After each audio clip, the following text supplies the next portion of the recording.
Brother Drake, I believe you're on. Hey.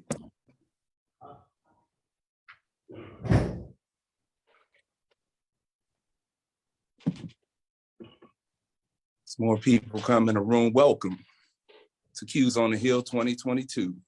Going to begin with a spoken word piece called The Return. 5 years since our last Omega legislative days. Now we're back to bridge the gap and get on the same page. With our visits to the Capitol, we saw work firsthand of appropriations bill passage and community building plans. Now half a decade later, those days are in the rear. We're reviving the energy for the 2022 year. With new faces of leadership rising fast, we must strategize to ensure this movement lasts. Draped in royal purple and majestic old gold, we have brothers making moves, standing tall and bold. See, our presence on the hill was sorely missed. Of this fraternity that knows eternal to the soul is friendship. Through pandemic, hurricane, and executive and federal government switches, we had to adjust technology and have a setting shift. We're virtual, coming live for you from Zoom with a mighty paddle guaranteed to light up the room. We're here to share, grow, teach, and overall heal. Brothers and friends, we've returned to Q's on the Hill. And now a word of prayer from our state chaplain. Let us bow. Eternal God, our Father, we thank thee for this day. Thank you for who you are and what you are to us. We ask that we have a productive meeting tonight. I ask that we can solve some issues within our communities as well as throughout this country. I ask you continue to keep your hands on us. In the name of Jesus, we pray. Amen. Amen. Man, it's my honor to present to you your moderator for the evening. 1978 Lambda Epsilon chapter, Tuskegee University. Great brother, lives in the Jacksonville area, Mr. J. Randy Johnson. He is a Florida statewide organization, voter registration, education, and mobilization chair, and genuinely a hard worker in the community. Brother Johnson, is yours. Well, thank you, Brother Drake. Before I begin, I want to recognize our state representative, the one and only Brother State Darren Toston. Thank you, Brother Johnson. On behalf of the 7th District Florida Statewide Organization and the 7th District Representative, Brother Reginald Harris, I want to thank and welcome you all to the first of 3 nights of conversations geared to be informative and impactful.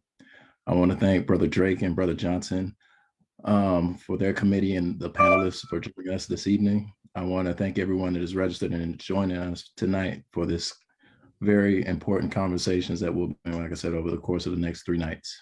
With that being said, Brother Johnson, I hand the floor back over to you. Thank you. Thank you, Brother State. It is my pleasure. It is my honor to be gathered with such distinguished gentlemen. Furthermore, they are duly elected gentlemen. Omega shines brightly, Omega shines always.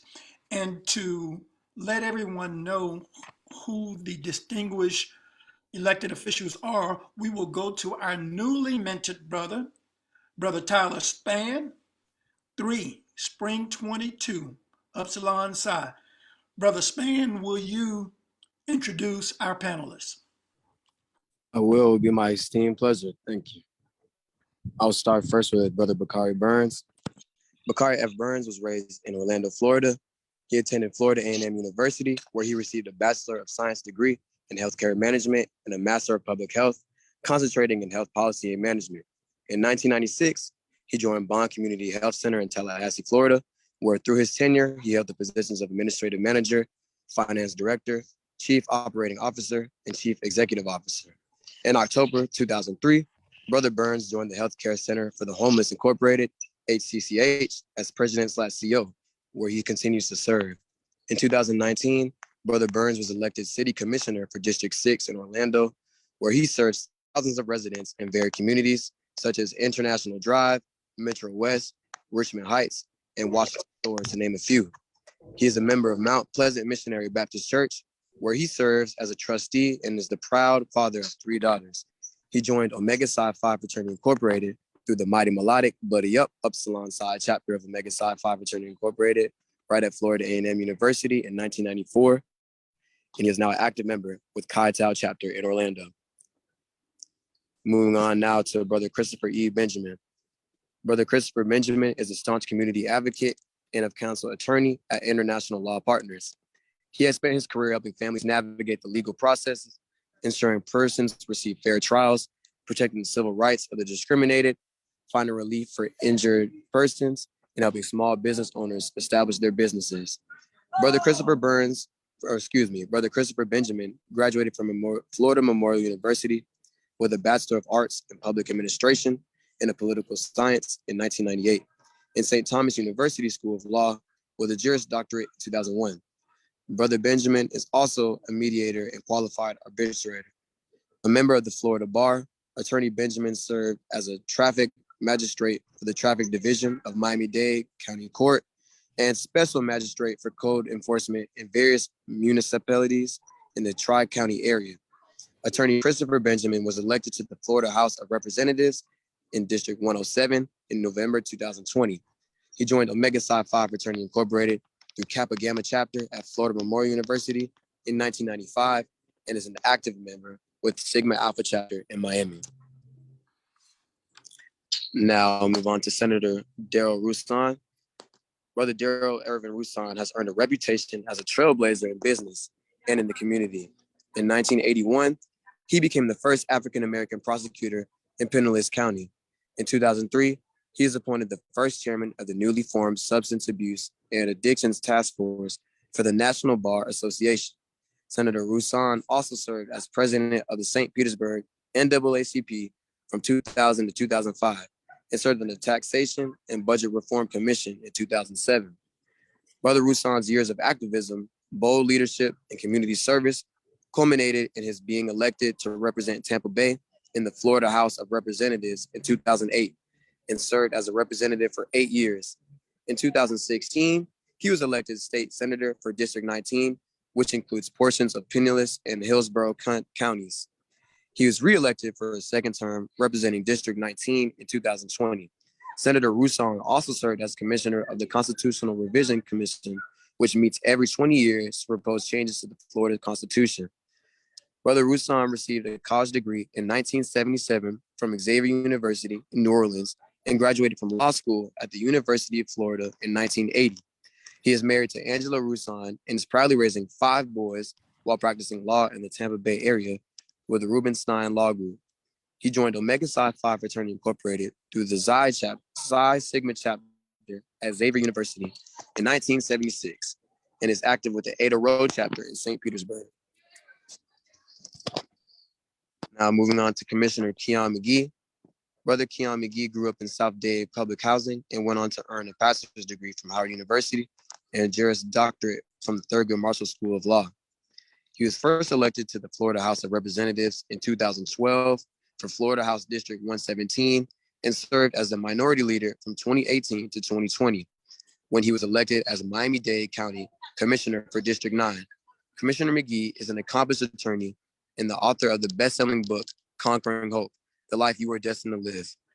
His numerous affiliations include the Florida Trial Lawyers Association, Wilkie D. Ferguson Bar Association, and the Greater Miami Service Corps, where he serves as a board member. He is also president and founder of Tunoid Media and Publishing, founder of Yale Young Advocates Leading by Example, and president of Transitions Incorporated.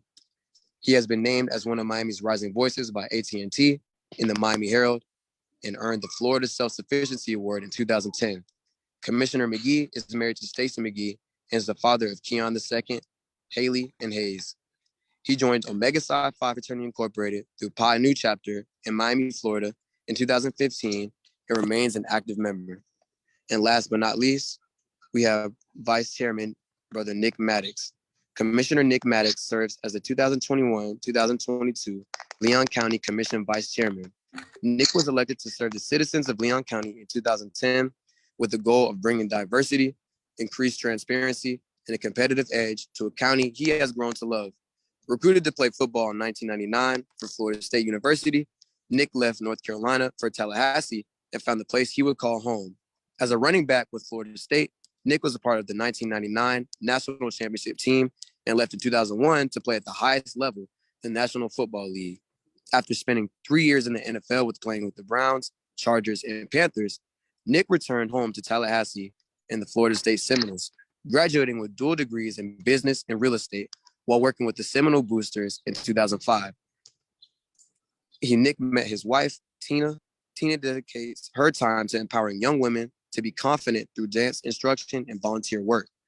The two have been blessed with over a decade of marriage and 3 beautiful children, Nyla, born in 2007, Miley, born in 2011, and Nicholas Jr., born in 2019. Nick's passion for football, winning, and family has translated quickly to success for Leon County. He has committed his time in office to focusing on building up Tallahassee's youth, bringing in new businesses to Tallahassee and a growing local business. His tenacious support of redevelopment areas, quality of life, and environmental preservation is ensuring that Leon County remains an ideal home for years to come. He joined Omega Psi Phi Fraternity Incorporated through Chi Theta chapter at Florida State University in 2001 and is an active member with Chi Omega chapter in Tallahassee. Well, thank you, Brother Tyler Spann. And I failed to mention Brother Spann, if I'm not mistaken, is a junior majoring in business administration. He's from the Atlanta area and matriculating at Florida A&M University. Great job. Thank you, brother. We do have one of our distinguished guests that has a previous engagement, so we will not delay the fact that we'll jump right in and we'll allow him to pardon himself when he needs to. So we'll start right off with Senator Rouson and Representative Benjamin. You all just finished the 2022 legislative session. There were highs, there were lows during this 60-day period.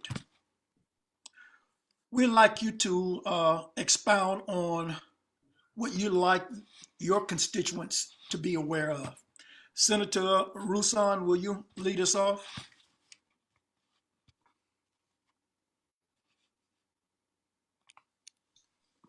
Senator Rouson, I believe you're on mute. Thank you very much for this opportunity. And I look forward to the year when we will be doing this again in person on the Hill. This was a tough year, but I've learned in 13 and a half years in Tallahassee that if you didn't like this session, just wait till the next.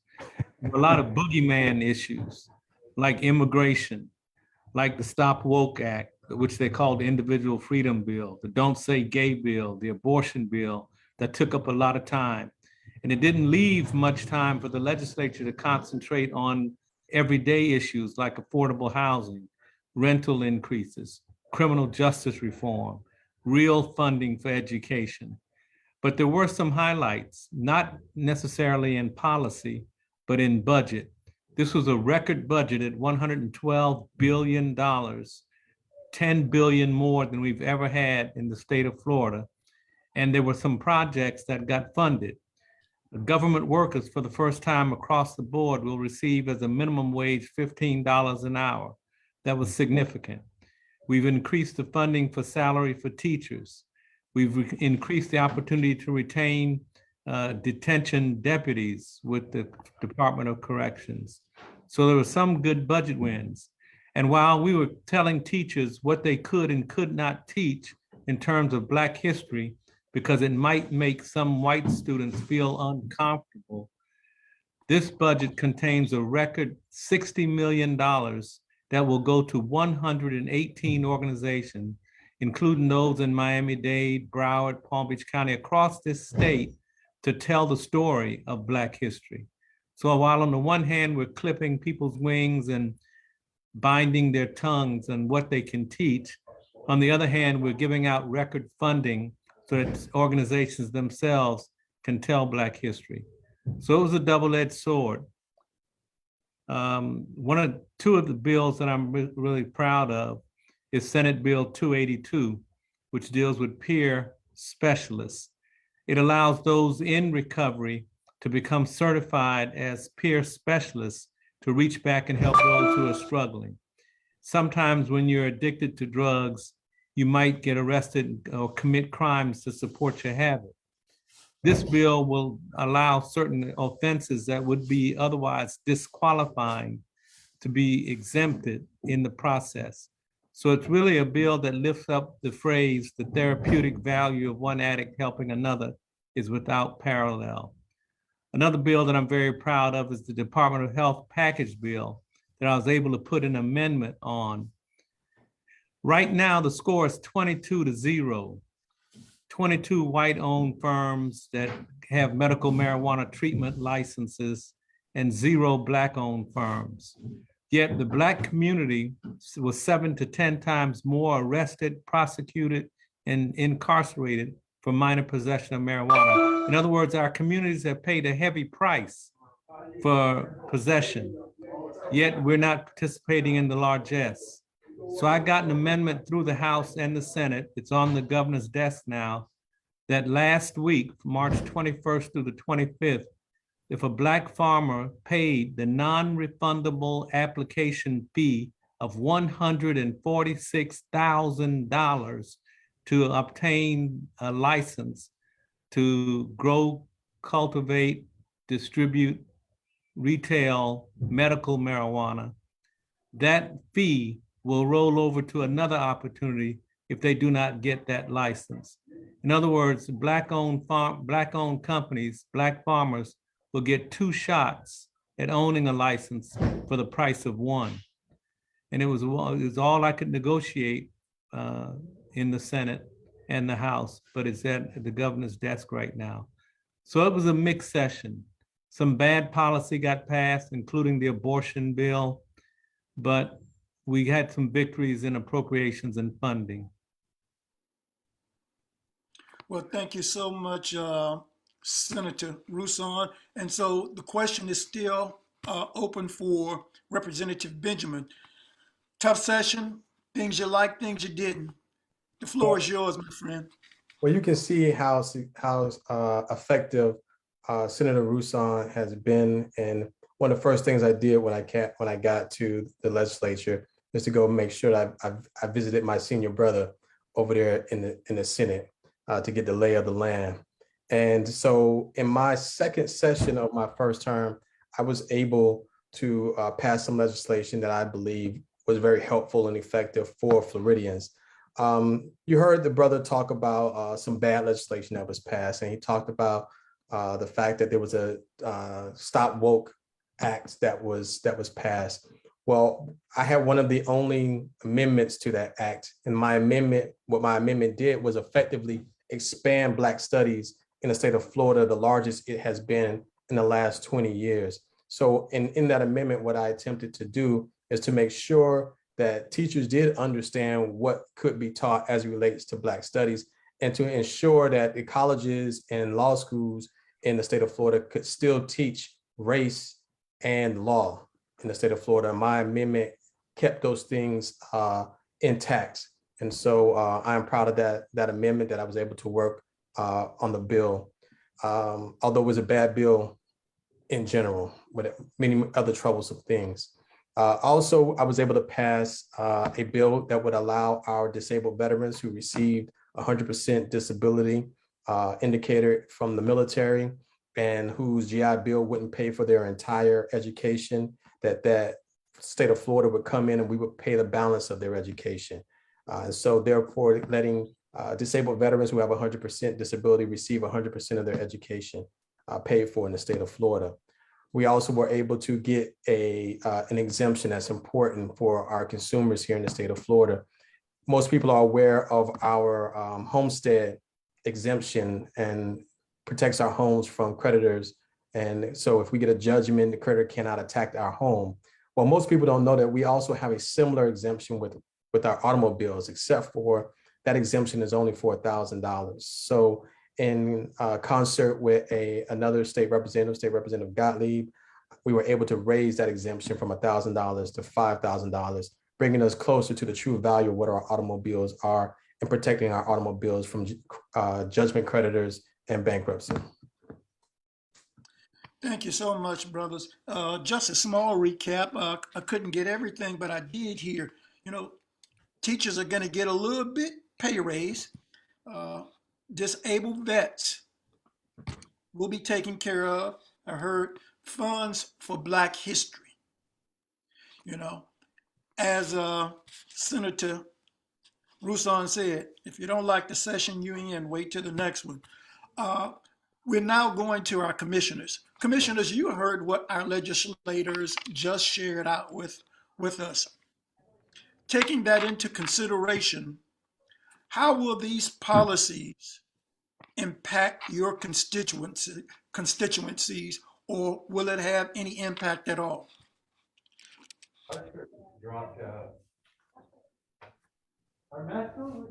Brother Johnson, I'll start off. Okay. Again, Commissioner Bakari Burns, City of Orlando. And I'd like to say thank you to Senator Rousseau and Representative Benjamin for your hard work up in Tallahassee. We know it's a battle every year, so we do thank you for all of your hard work. One of the things that I want to focus on, not necessarily responding to the legislation that our brothers just mentioned, but wanted to hit on something that is close to and is impacting a lot of us, and that's the affordable housing. And in Florida, there's the Sadowski State and Local Housing Trust Fund that is designed to generate funding that will go to support our local governments and municipalities when they talk about building and making affordable housing available. So this has been a area that a lot of housing advocates have had their eyes on because every year the Sadowski Housing Trust Funds, they get swept to fill in gaps in the budget. And so what that means is that every year there's housing advocates that are waiting to implement programs to make more affordable housing available in our communities, but the funding is swept. So I give an example. Over the past 2 decades, so the past 20 years, there's been approximately $3 billion in housing funds that have been swept. So we think about our communities and the need for affordable housing. What if over those 20 years, we had $3 billion coming to our local communities for housing? I think we may not be in such a bad place that we're in today. So one of the things in 2021, there was a commitment to stop sweeping the Sadowski housing funds. But that commitment did not last long, because what subsequently happened in 2022, while they didn't sweep the entire amount, there was only half of the funding that was made available. So it was about $355 million that would have been available for appropriation in the 2022 session. So we're talking about $355 million that would go to our local communities. However, only half of that was allocated to affordable housing. So I give you an example here in the city of Orlando. Receiving half of that funding, we're due to get about $1.9 million. Orange County, in which Orlando sits, about $7.3 million. But if the entire amount of these Sadowski funds were made available, the city of Orlando would get close to about $4 million, again, dedicated to affordable housing. And then Orange County would get roughly about $14 million. So these are real dollars that would go to help our most vulnerable residents who are living on fixed incomes, like our seniors and individuals with disabilities. So that was something that, while the entire amount didn't get swept, half of it did. So I guess we can say there was a win, that at least half of the money will be going to these local municipalities and local governments to ensure that affordable housing is made available. And it's such a need because here in Orlando, affordable housing is non-existent. And again, this funding would have helped to do that. Another thing, brothers, that I wanted to mention was in Orlando, in my district, we get calls daily in reference to many of our seniors and just people in general who are being dropped from their home insurance because of, in some cases, their insurance is increasing by 60%. And in other cases, they're being totally dropped because of the home insurance premiums have increased. And I know that the legislature did not take up home insurance this year. So I'm hoping that maybe in a special session or it be a priority next year. But this is something that has to be addressed because what I'm seeing in my district is the impact that it's having on our seniors. Our city has great programs that helps with home repairs, roof repairs, that's much needed by a lot of our seniors and individuals on fixed incomes. But when we go to do an assessment, if they don't have home insurance, they won't be eligible for these programs. So they're dropped from their insurance, need repairs, go to the city, and because they don't have insurance on their home, that they're ineligible to receive these services. So these are two areas that specifically in my district that we're really focused on. Again, affordable housing and ensuring that something is done in with the home insurance increases and hikes that we're experiencing. Thank you, Commissioner Burns. We go to Commissioner McGee and Commissioner Maddox, and please share on behalf of your constituencies. Right. And so Commissioner Barnes brings up a great point, right? We're talking about a crisis as it relates to workforce housing, affordable housing, at the end of the day, quality housing.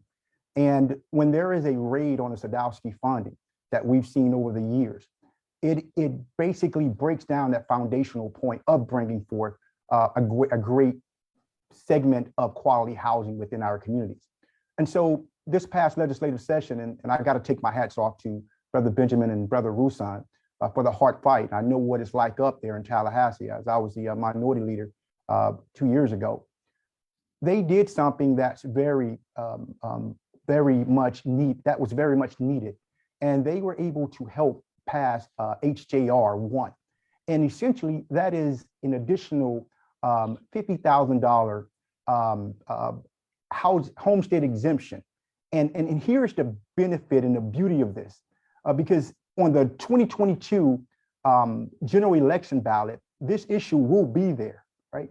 And what they were able to do was get passed through the legislature with bipartisan support for the teachers, firefighters, correctional officers, EMT, police officers.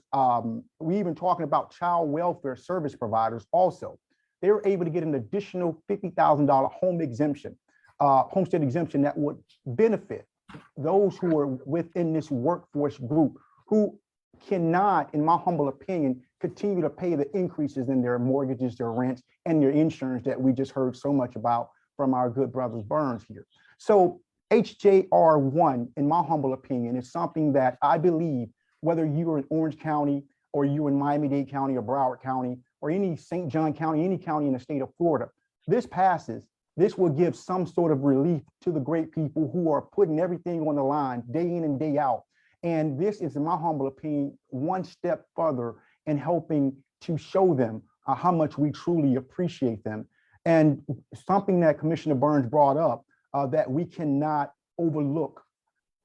The fact of the matter is the state of Florida is really inside of a housing crisis here.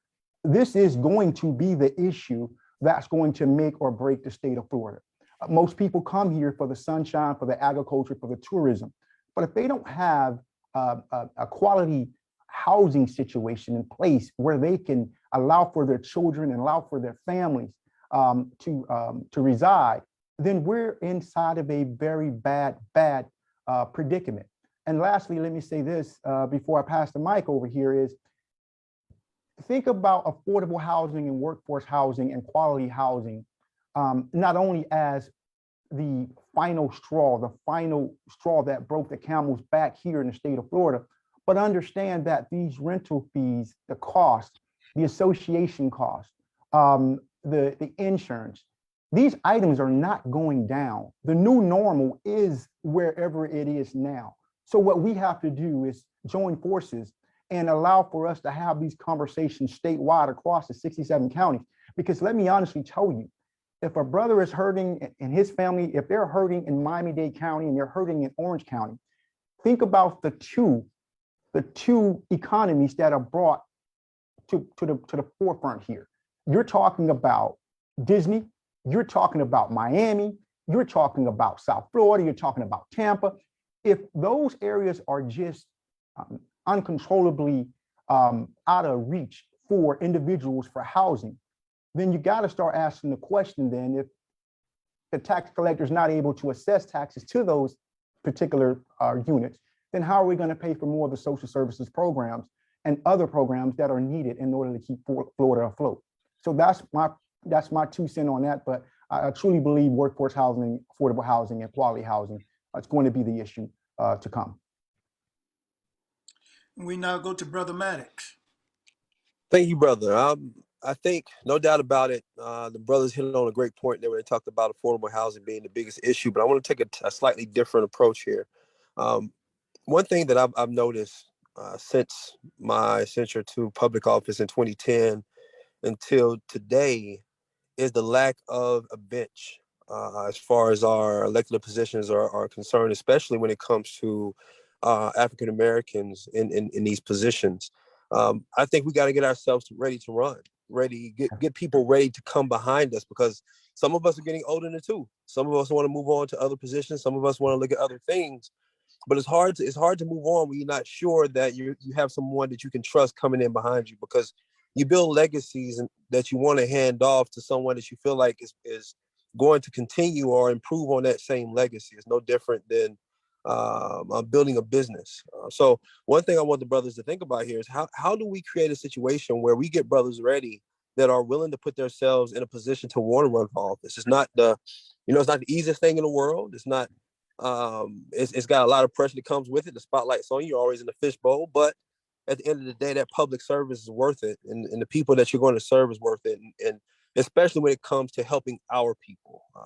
I'm an at-large commissioner, so I represent the whole county of Leon County. So I have to, tactfully in spaces try to put things in place to help our people in Leon County. But I find ways to do it, and so I think we just have to really consider if we are really building a bench, because if the Democratic Party isn't doing it itself, then what can we do to at least make sure that we're doing our part to get brothers ready that are interested in running for office? Because being here, being a decision maker, being able to sit in that seat is true power, and with that power you need humility. But I would rather have a brother sitting there that I know I can trust and has the same values that I do, rather than having someone that I don't know. So as we continue to move on, let's think about that. How do we get brothers ready to step into the roles once other brothers decide to step away and move up and move around to other roles? The second thing is along a same line, but more in terms of private businesses. In Leon County, I don't know if this exists in other counties in the state of Florida.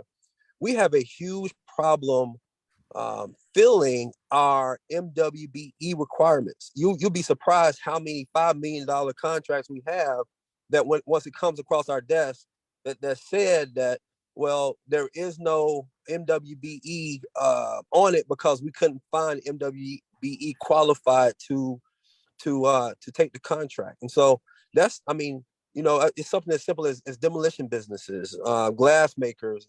Everybody has aspirational goal that we're all trying to meet. And when we can't meet those goals, those prime contractors take that whole project and all the money involved in it. How do we create situations where we are creating wealth for brothers by giving them the opportunity to create those businesses, whether it be plumbing businesses, demolition businesses, anything that when it comes down to it could qualify as a subcontractor on government businesses? Or how do, if not that, how do we create a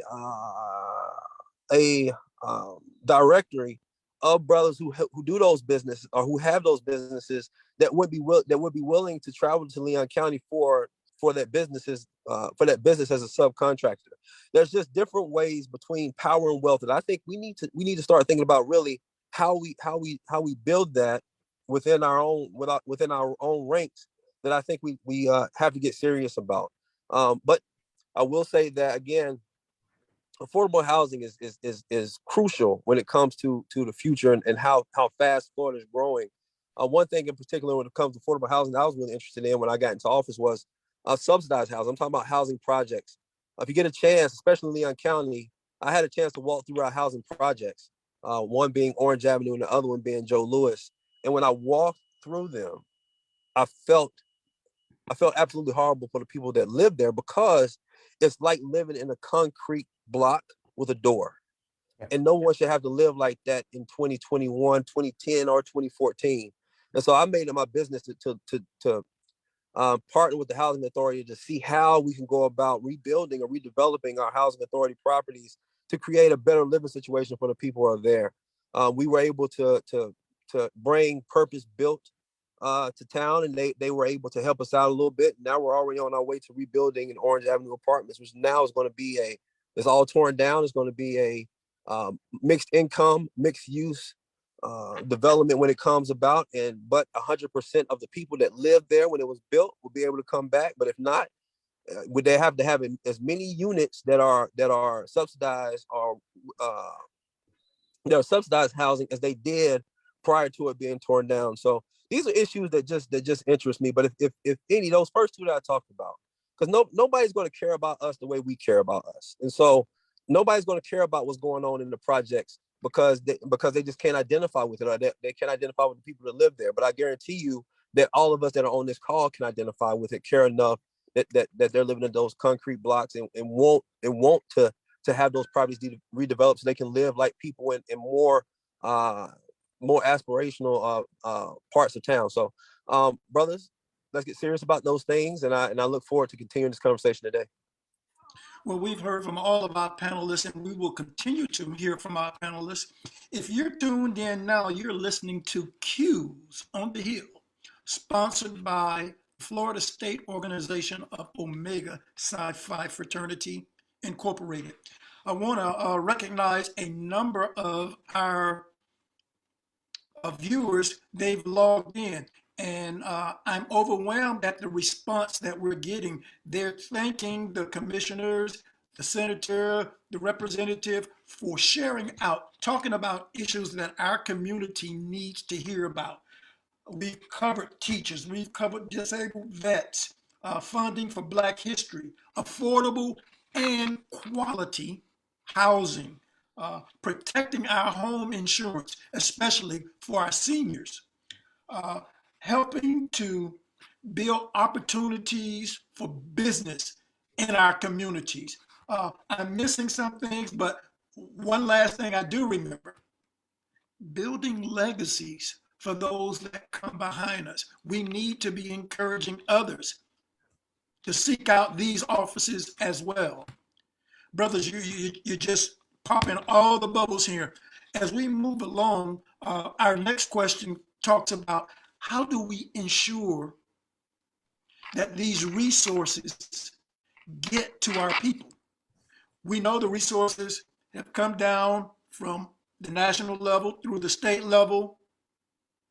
And how do we ensure that they get to where they need to be at the local level? Brothers, this question is open to all. I think Brother Maddox hit it right on the head, right? If you're not at the table, you're on the menu, right? And here in Miami-Dade County, what we have realized is that we're the front line of defense for individuals who've been left out of the conversation previously. And it is incumbent upon us to go out there and get them prepared to bid on these contracts, to become subcontractors. What I've been able to do here in Miami-Dade County, and it's something some others can look into, is that I created what we call a small business boot camp. And the small business boot camp program is essentially this. I take an individual who already has a concept and/or a business license here in the county. And what I do is I pay for their licensing, I pay for their tax certificates, I pay for their training, I pay for the lawyers, I pay for everybody that they need in order for them to be in a position to tap into some of these contracts. Because you got to remember, Miami-Dade is dealing with over $7 billion. And the way we see it is, if we can raise the percentage of individuals who are participating in these contracts, then we also raise the opportunities where generational wealth will now percolate throughout the community and get into the hands of individuals who've been normally left out of the process. Secondly, what we're looking at is another thing that Brother Maddox brought up, is making sure that our subcontractors, now minority business and women businesses, are actually at the table. And oftentimes the only way they're going to get to the table, I'm telling you this as if, I'm telling you this because this is the truth. The only way they're going to get to the table is if we, number one, like Commissioner Maddox said, number one is we have to open the door for them and we have to show them what true power is and what it looks like. And oftentimes true power is not loud. It's not something you can see coming from a distance. True power oftentimes is very softly spoken, very nonchalantly, walking through the door. And sometimes just a conversation with somebody in a position to say, hey, when you're building out this budget, this is what I expect to see in it. And if this is in the budget, then you and I can negotiate on other deals. And so that's something that I honestly believe that's going to allow for us to trap those resources that are coming in. Miami International Airport is a great example. Miami International Airport receives more revenue than some states, and it is greater than some countries' GDP. And if that is the issue, then why isn't it that we have that many African Americans or our Latino brothers and sisters at the table to grab a proportion of that to create that generational wealth? So keeping us at the table, number one, but Commissioner Maddox said it even better, making sure our legacy is something that is going to be carried on by someone who also has the vision, but can run the ball and score that touchdown. So let's dig a little. How do we make sure resources fairly get to Black and brown communities? The first thing you have to remember, the old phrase, the squeaky wheel gets the oil. Yep. Another thing you have to remember is today's adversary is tomorrow's ally. Yep. And that means that you have to get to know your state representative, get to know your state senator, get to know your county commissioner, meet with them, educate them, show them your passion for an issue that's important to you, your family, your community, your church, and work it, work the process. And let me I wanted to dig a little. I'm sorry. I'm sorry. Let me say this in terms of the leadership that needs to come behind brothers who are serving, because we don't have to wait till we have these elected positions before we begin serving. Omega has taught us the value of serving. And before I was elected, I served on all kind of boards that dealt with these issues that we talk about, whether it's MBE certification for minority and small businesses, whether it was the transportation trust, whether it was the school boards committees in terms of what the school board does. There are plenty of ways in which we can serve, and it begins to train us for these elected positions as well. So we need to identify opportunities for brothers to serve, mentor brothers through their service as they begin to look for opportunities to then come behind us in leadership as well. Brothers, I think too that, somebody said it earlier, we got to show up, but we got to show out too.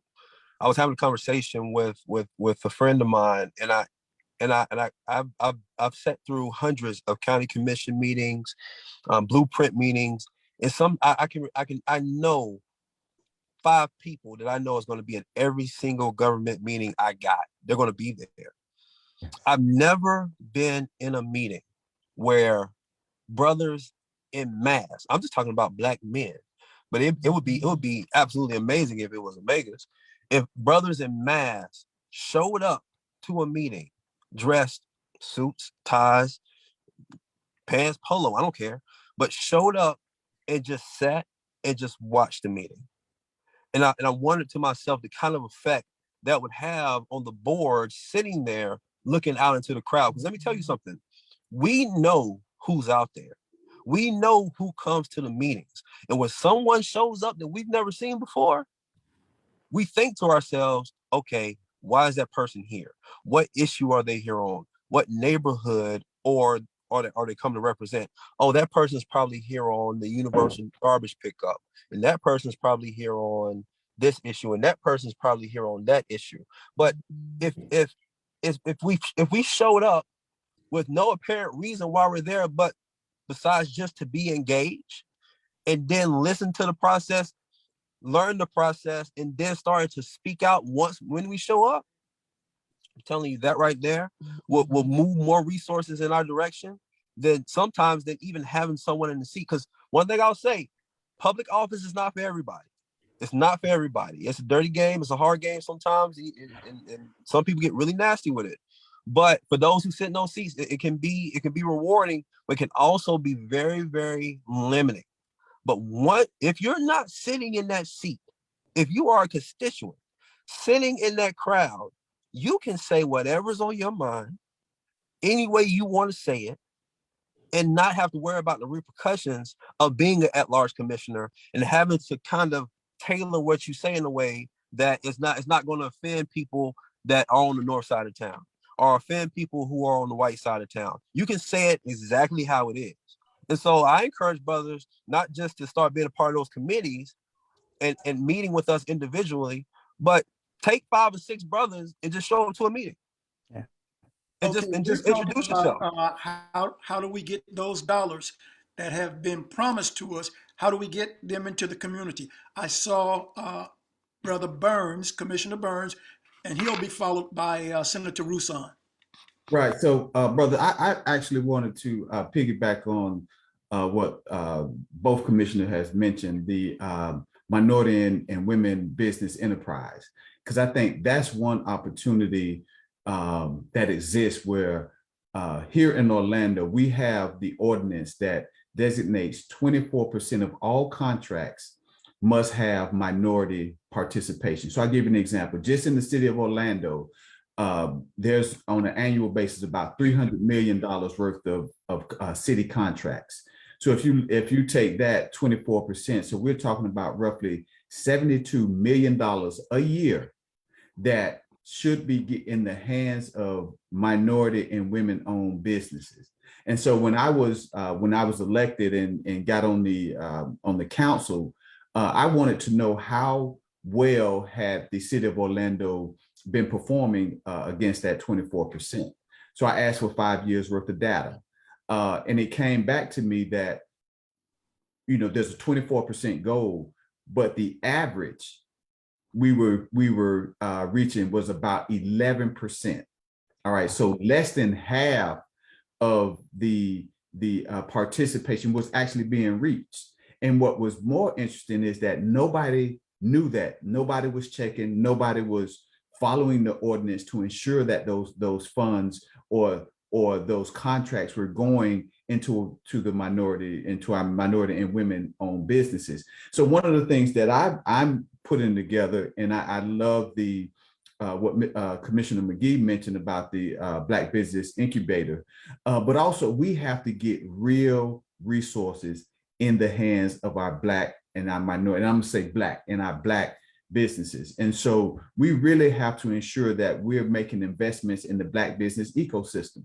One of the things that I did when I was doing this study, I conducted a survey of some of our Black-owned businesses and for those in construction. So there's 3 in Orlando, there's 3 pockets. You have construction, you have professional services, and you have goods and services. And oftentimes we focus on the construction, but there's the other 2 pots that are actually larger than the construction. So what I would hear was from our individuals who had construction companies, the bonding assistance is what they needed. They didn't have the resources to get the bond that's needed to land that $15 million contract.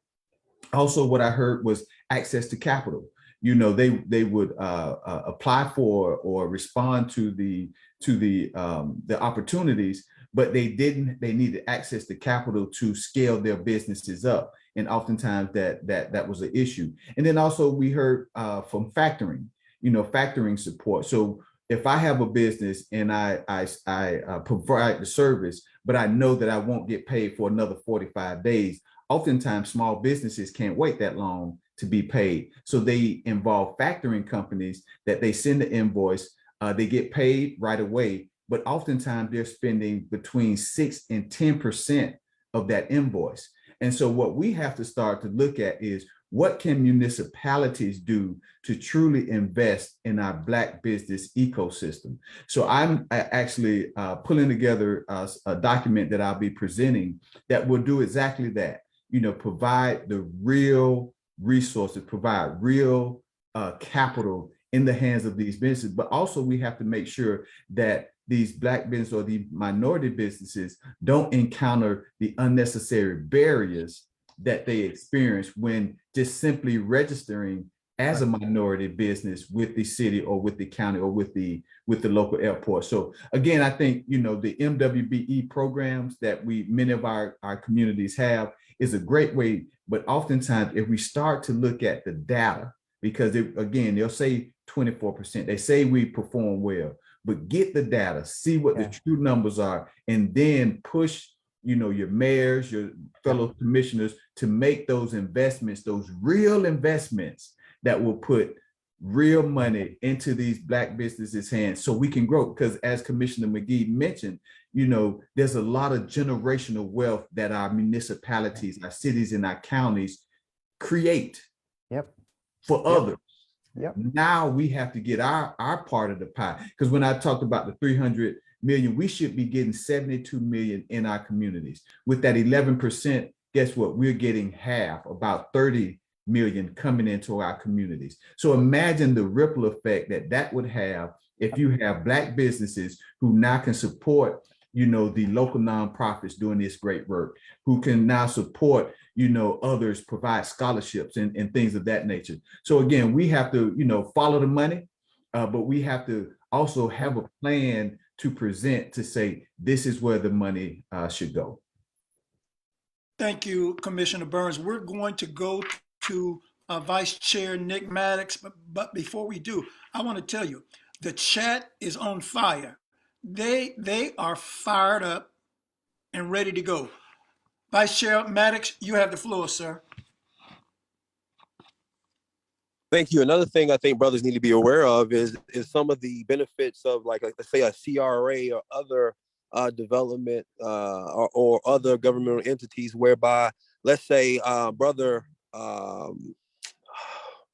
Jay Morale took advantage of a CRA perk that we have here. That's a facade improvement grant.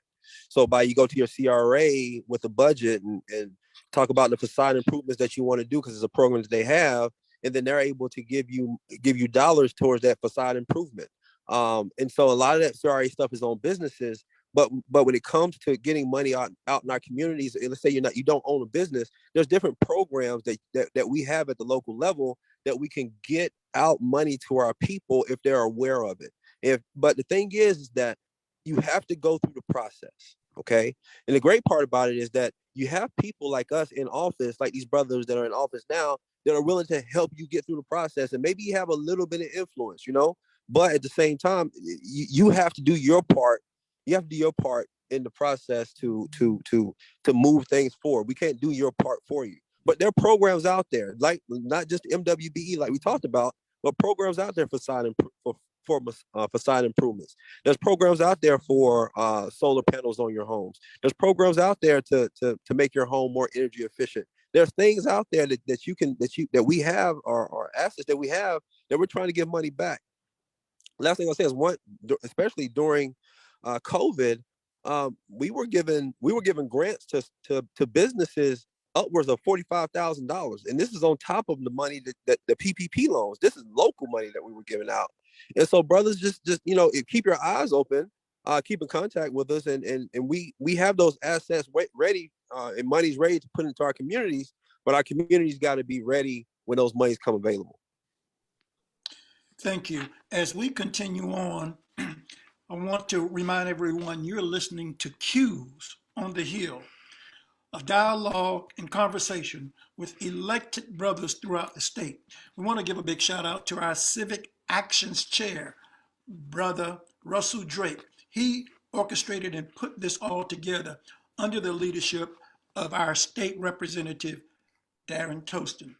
Brothers, one comment that has been shared, and I want to repeat it because it's critical.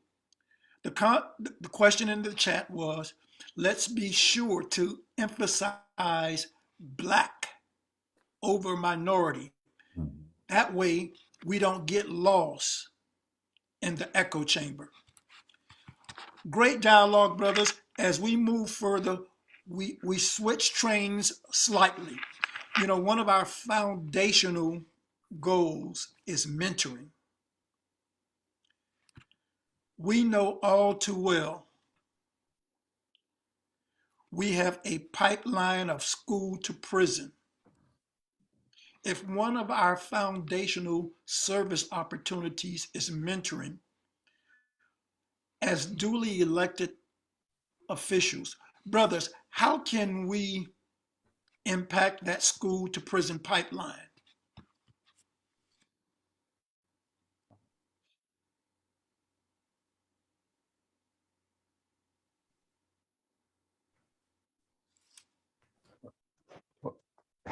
I guess I can speak as a former My prosecutor. hand black. Go ahead. Got your hand up, Chris?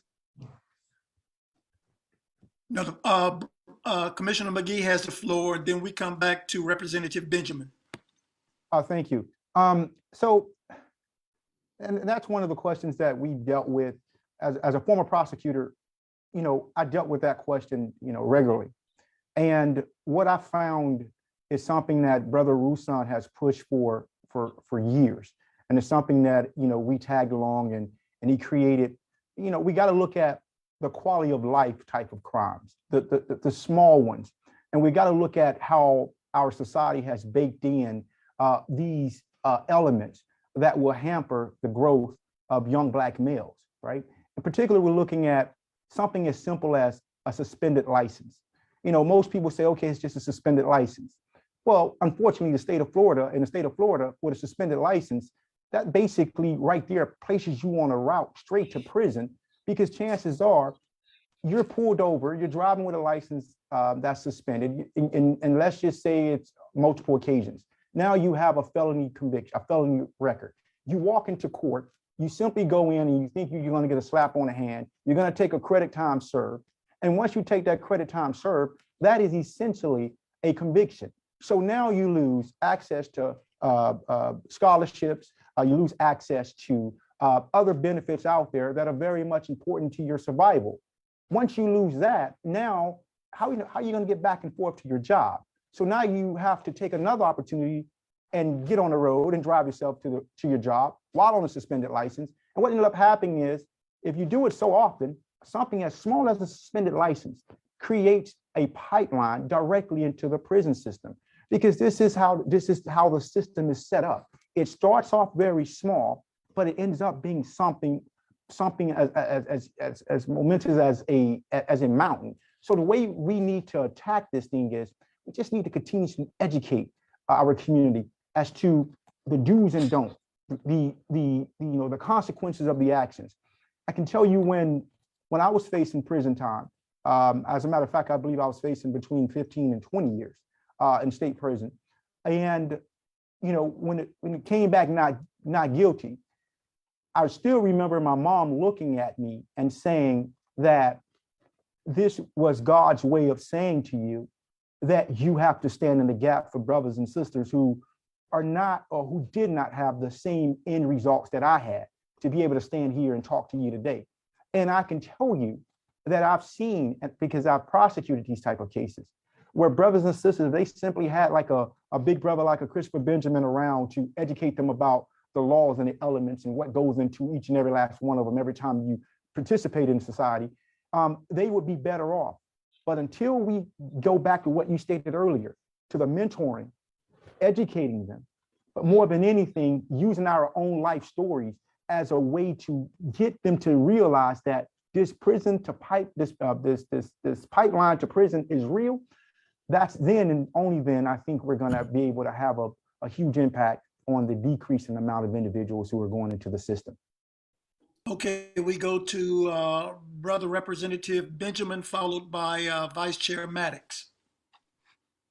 And we're hitting on how we stop this school to prison pipeline, and that is through education. And this in the same vein of educating our kids is almost the same thing that we use in which we fulfill our leadership caucus, in which we fulfill the caucuses that we have in our community in terms of economics. What are they interested in? And what does the state need? What does the state need our youth to be interested in? What does the state need in terms of occupations? And how are we driving our youth? We all have these youth programs in our chapters, but what are we teaching in these youth programs that drives our kids towards economic opportunities that make sense for themselves and make sense for the state? And we also have to demystify this whole love that we have with superstar living and luxury living. You know, we preach that. I get invited to these career days all the time because I'm a Black lawyer, and I tell them all the time, I don't have an issue with coming in and talking about my role as a Black lawyer. But you know what's just as important? That longshoreman down at the docks, he creates a great life for himself, and he may not be rich in the ways that we look at riches and from our entertainers, but we have to stop glorifying these particular things and say, you know what, you can have a good job, that you spend time on your job and you'll get a pension and you'll live a quality life. You can have vacations and stuff like this. You may not be able to buy a Birkin, but you can live a quality life. And that's what we have to start teaching our kids in these youth programs, is that stop glorifying celebrity and luxury lifestyles and understand what it is to live a quality life, a premium life that doesn't necessarily mean that if I gotta have the Gucci belt and school ain't getting me there fast enough, so I'm gonna go knock somebody over the head so I can get the Gucci belt and I can feel a sense of worth because I have a Gucci belt. These are the things that we have to start teaching our youth. And if we start pushing our youth towards entrepreneurial endeavors like construction companies, like AC mechanics and all these other things that we see are important in how we live our life and can provide a comfortable life for our kids, we can begin to impact the school to prison pipeline. And we do have to watch the type of legislation that we pass. You know, we did some criminal justice reform in 2021, but in that we said that a 7-year-old can get arrested now. You know, and that means that's a third grader. That's a third grader. We said a third grader can get arrested now. You know, we have to really look at, and there was no big outcry. There was no big outcry or outpour from the community with regards to how this bill may impact our youth, because applied wrong, and we have just blown up the school to prison pipeline. So these are things that we have to keep our eye on. Thank you, Brother Benjamin. We go now to Commissioner Maddox, followed by Commissioner Burns. Brother Benjamin, those longshoremen can't buy no Birkin, but they can sure get a couple of Tory Burches, man. They make good money out there on that longshore. But what I want to talk about was, you know, we have our own programs. Look at the Lamplighters and what they're doing for our youth here in Tallahassee and across the state. Making sure that we can swing resources that way to programs like Lamplighters that are really helping our young men mature, could prevent our young men from getting in that pipeline. The other thing I want to talk about is the civil citation program that we have in Leon County.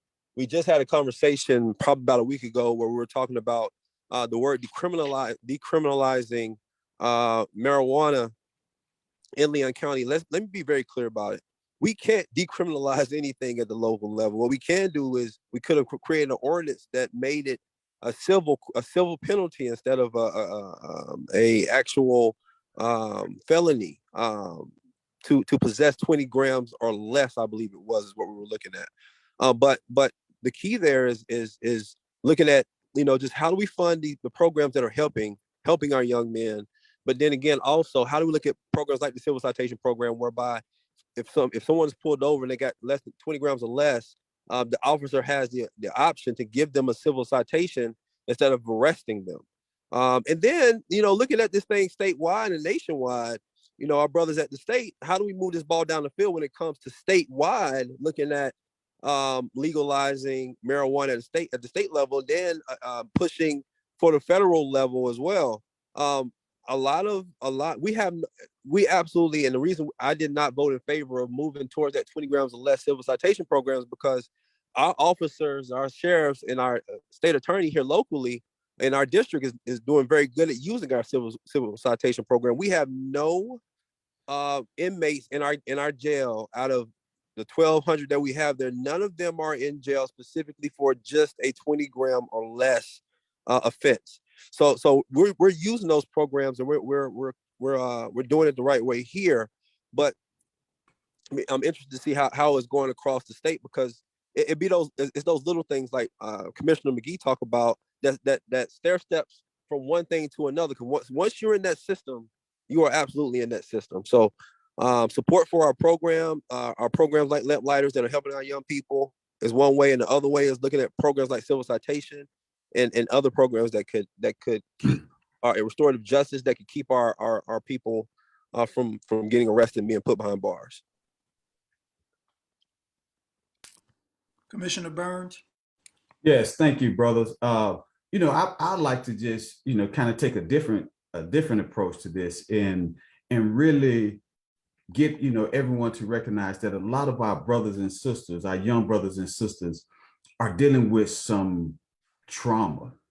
They're dealing with, they have traumatic experiences. There's this process called the ACEs, adverse childhood experiences, and you can score yourself to see, what level of trauma that you've been experiencing. So I think we need to find ways to address the trauma that many of our young boys and girls are experiencing, because what we see in schools and things of that nature is that trauma being played out, all right, because they are experiencing trauma, their parents has experienced trauma. So there's a cycle of traumatic experience. Just, we have normalized a lot of trauma that happens in our daily lives.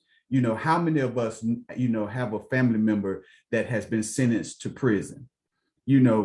I have friends, I have family members that have gone to prison, but we normalize that, oh, well, he went to prison, but that's trauma. How many of our children are in households where there's violence, where they hear gunshots, every night. So that's trauma. So we have to find ways to make sure that we address the trauma, invest invest resources in those programs. Because I love programs like the Lamp Lighters. I love, the varying mentoring program, but also we have to equip those mentors with skills that they can help these children deal with and address some of that trauma, help them to identify that trauma. Because what often happens when we have a child, we see a child that's acting out, we're oftentimes asked the question of, what's wrong with you? We need to change that question to say, what has happened to you? So we can then start to understand where that particular child is coming from, and then see how can we get this child or these children connected to resources that will start to address, some of that trauma that we experience. Because what we see is, when I first got elected, there was a string of drive-by murders and violence and gun violence, where we had 14, 15-year-old young men carrying AK-47s, AR-15s, and, guns bigger than the guns that I have, and then when we started to peel the onion back, started talking to some of their parents, you start to look at, you'll be amazed at what is happening in those households. All right. And they're looking for a way, they're looking for an outlet. And oftentimes it's the violence. So again, I think we need to, make sure, especially, when we look at some of this COVID-19 funding that came to a lot of our cities and our counties, investing some of those resources into these programs so we can prop up these mentoring programs, these lamplighter programs, these other types of programs who are focused on our youth, so we can just not encourage them to continue to do the good job that they've been doing, but strengthen their foundation and give them some of the skills, some of the tools that will help, again, identify that trauma, but then allow them to be able to connect our children with those resources that will start to address some of that trauma. So I think we have to, start to identify individuals who need more attention and give them that attention, before we pass them on to the jails, because the jails will give them that attention. But we as a community have to come together, again, address that trauma, make sure that the resources are being allocated appropriately and truly allocated to these great programs, but strengthen those programs to help address and identify trauma, some of the trauma that our kids are experiencing. Brothers, I want to tell you, I am so. Brother Moderator, before we go on, I want to send out a challenge to our state rep and say this, that we have to uniform our Lamplighters program so that we in the legislature can actually direct funds to the Lamplighter program. But we can't do that if every chapter is doing something different. It is very difficult for us to do that. We need to uniform the Lamplighters program, and so that brothers who are in the state legislature can now start fighting for funds for that program each session. And those funds could change that program so dramatically at each chapter. So I challenge us to do that. Let me take that a step further. I was the CEO of the Boys and Girls Club, and the Boys and Girls Club has this thing called the Alliance. And they go to the legislature every year on behalf of the Boys and Girls Club. And they pull down anywhere from $3 to $5 million. And those monies are given out amongst the Boys and Girls Clubs across the state through contracts with DOE and DJJ. And so that's a great comment you made there, Representative Benjamin. If we can get all our lamplighters on the same page, running some of the same programs, they don't all have to be the same, but relatively like a curriculum that matches everything, and then have a statewide group that goes and lobbies on their behalf with all the good things, and being able to talk about all the good things that they're doing in mass. I'm talking about everybody sending their numbers in, and they can talk about, you've affected 3,000 lives over the state of Florida, then we're going to get some money to the Lamplighters. They have no choice but to do exactly what they're doing for the Boys and Girls Club, especially since it's a majority minority group. So, Chris, that was an absolutely invaluable comment that you just made right there. Thank you so much for adding.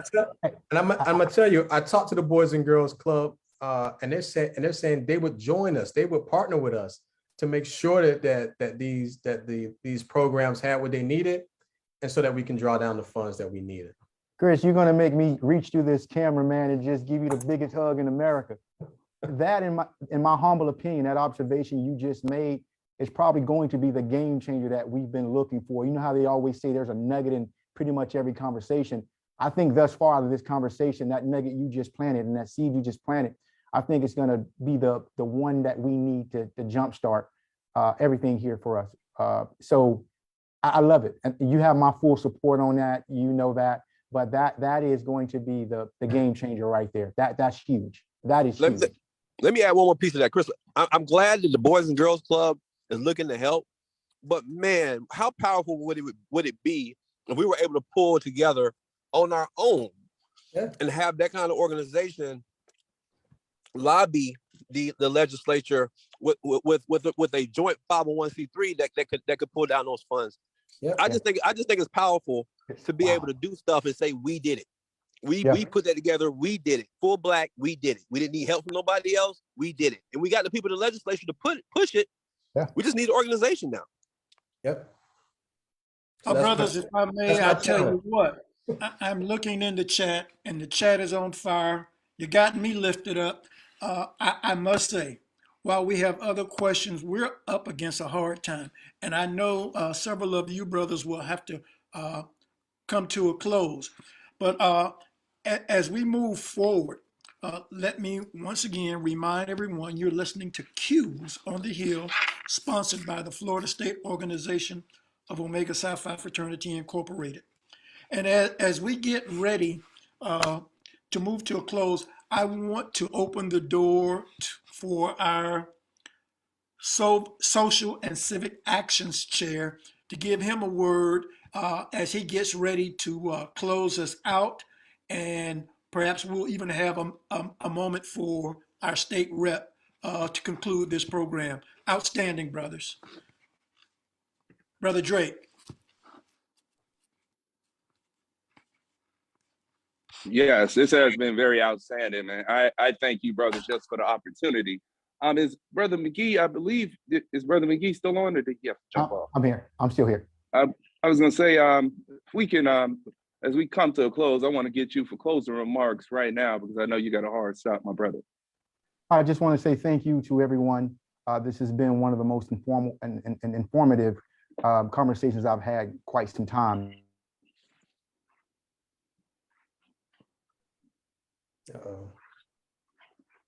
And this is where, Brother Benjamin, you are on to something. And I think this is something we all can look at 20 years down the road and say, we were there when you opened up and you brought it to our attention. And we were there when we walked it through the halls of Tallahassee to get the funding for our younger brothers. Hey, thank you again, Commissioner McGee. Thank you for all you do. Thank you for what you did as a minority leader. And God bless you, my brother. And hate you. You know. Thank you, and thank you. And I want to thank you, Brother Johnson, for moderating this panel. You conduct yourself with professionalism, knowledge, wisdom. And, you know, I told you, I got mad respect for Tuskegee and Lambda Epsilon chapter. And you're another display of excellence from that chapter, doing great work in the state of Florida. As we continue, giving closing remarks, and we thank Senator Rouson for joining us when he had the moment to. I want to take the chance to get to closing remarks from Brother Commissioner Burns. Yeah, well, thank you, Brother Drake. And I'd just like to applaud you for pulling this together. And thank you, Brother Johnson, for your moderating skills. And then just thank you to all our elected brothers who participated. This was very informative. I learned also, but it's inspiring, that we have like-minded elected brothers who are in positions to truly affect change. So I just want to challenge everyone to all of the brothers here and those listening to do what we can, where you can, when you can, because we oftentimes think about all that needs to happen. It can seem overwhelming, but it's just like, how do you eat an elephant one bite at a time? And so I just encourage everyone to impact what you can impact when you can, and let's make this thing happen. So brothers, thank you for inviting me and allowing me to participate in this much needed discussion. Q's on the Hill. Thank you. Yes, sir. Yes, sir. Q's on the Hill. Q's remain at the top of that hill. Vice Chairman Maddox, my favorite NFL player. Brothers, thank you so much for this opportunity. I think I'll end this thing with a challenge. We all talk, we all know what we mean when we say we rather see a sermon than hear one any day. What are we going to do now, brothers? What are we going to do now to take the things that we talked about today and push those things forward? If we merely just have a conversation today and don't do more than talk, how do we create that pipeline? How do we look at unifying the lamplighters? How do we move that MWBE ball forward at the local level? How do we have brothers start coming to meetings and being impactful? What do we do? What do we do to make these things happen? If we come back next year and have the same conversation with no kind of push forward, then all this has been a great conversation, but all of it was for naught. So I challenge the brothers to come back with, and some of us be able to share stories about how we took what we learned today and moved forward and pushed it forward and made a difference. So That's my challenge to the brothers. I think the committee will put this together. I think this was an absolutely awesome idea. It's good to be able to sit with other electeds and know that we're all on the same page, even though, I mean, we don't even talk. Like, I can't tell you the last time. I don't think I've ever had a sit-down conversation with Bakari, but I think he's absolutely amazing representative for what I can hear from what he said today. But it seems like we're all on the same page and we're all pushing in the same direction. So I'm excited. I know the brothers are excited, but let's be able to give stories about how this conversation brought about some successes for our Omega brethren next year when we have this conversation. Thank you so much. Thank you, Vice Chairman. I want to point out something. The work I'm doing with Chairman Randy Johnson, we're putting together a list of brothers in elected office, and we want to make it easier for you to communicate. I'm under leadership of State Rep Darren Tolston. He's instructed us to do so, and we're formulating that list. And we have one, but we keep finding more brothers in elected office, and we will work to get that released by the last night of Q's on the Hill, so you all can see the myriad of great brothers that we have doing excellent things, all the way from Tallahassee to Jacksonville to Miami, over to St. Pete to Orlando to Palatka, Miami Gardens. I mean, brothers are doing great things. So we're gonna definitely work to get you in there. There were a couple of questions. One brother asked, how do we build that pipeline? And I think these brothers actually answered that all the way through this, even through the pipeline with the lamplighters. There was another question I saw that was asking about how do we get military and trade in schools, and I think that was indirectly answered.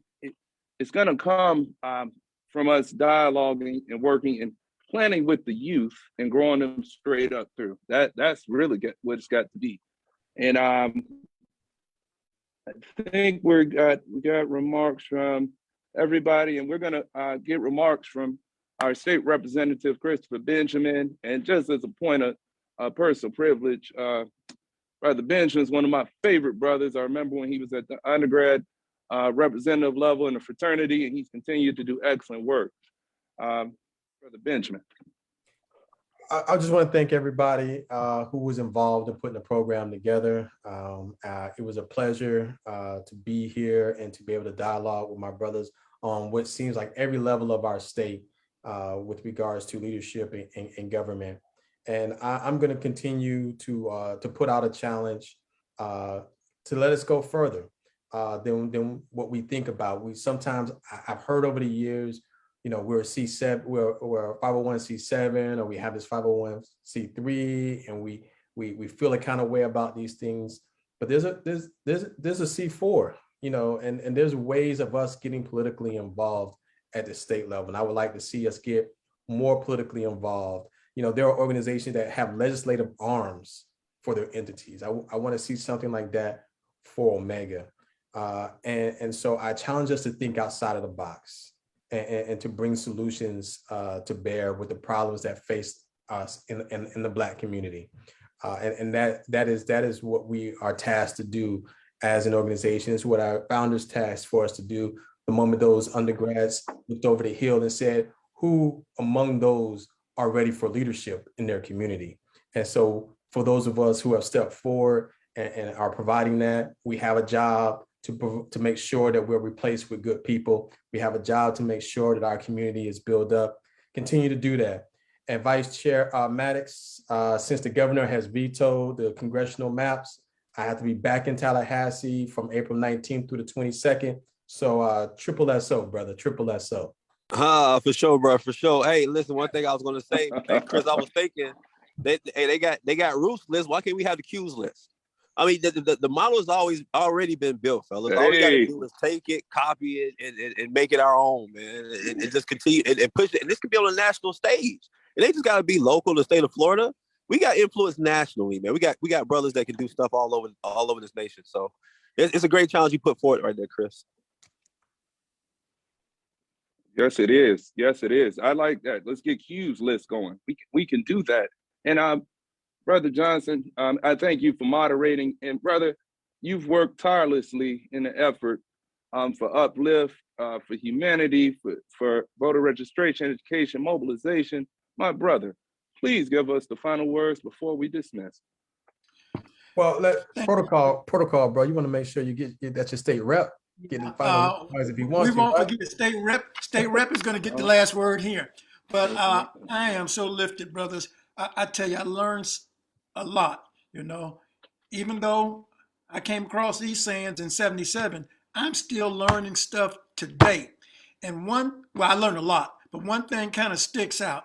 We have to change the question. The question is not what's wrong with you. The question is what happened to you. We'll find the answer. I give it to our state representative, Brother Darren Toston, to close us out. Thank you, Brother Johnson. First of all, foremost, I want to thank our panelists and Brother Benjamin, Representative Benjamin, Vice Chairman Nick Maddox. Trust me, the challenge has been accepted, my brothers. We are proud of the things that you've done in your various capacities, and we're here to support you in whatever way we can. To Brother Drake and Brother Johnson, our committee chairs, I want to thank you on putting this event together. We talked about it, Brother Drake at length throughout the course of honestly, the last 3 years with regards to trying to get Q's and Hill, back going. And this is the first step. Hopefully next year we can all meet in person, and some of the things that we talked on tonight will be put into action. So I look forward to continued conversations, especially over the next 2 nights. And again, thank you for joining us, to our guests. I noticed we had our first Vice Grand Bosselist, Brother Ricky Lewis, chime in for a little while, as well as our current first Vice District Representative, Brother Christopher Brooks. So I want to thank them for also joining us. Again, excellent job, and thank you, my brothers.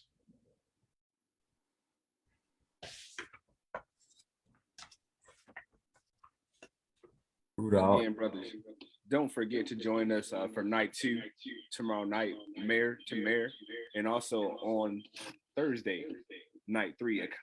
Economics is the key.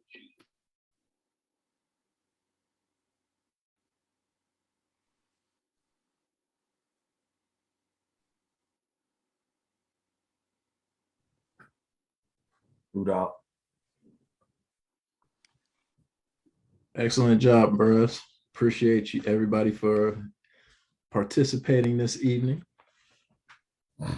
Yeah, Great job, Brother Drake, Brother Johnson. Yeah, great job. Great job, Bell team. Hey Drake, make sure you get my Neo from the great city of Miami Gardens on there tomorrow. You on mute, bro. You're on mute, bro. Brothers, just Talk to him. He's trying to see it. Just a reminder, it is still open to the public. The Facebook Live is closed, but just get out here to. No problem. We got a vice mayor in the largest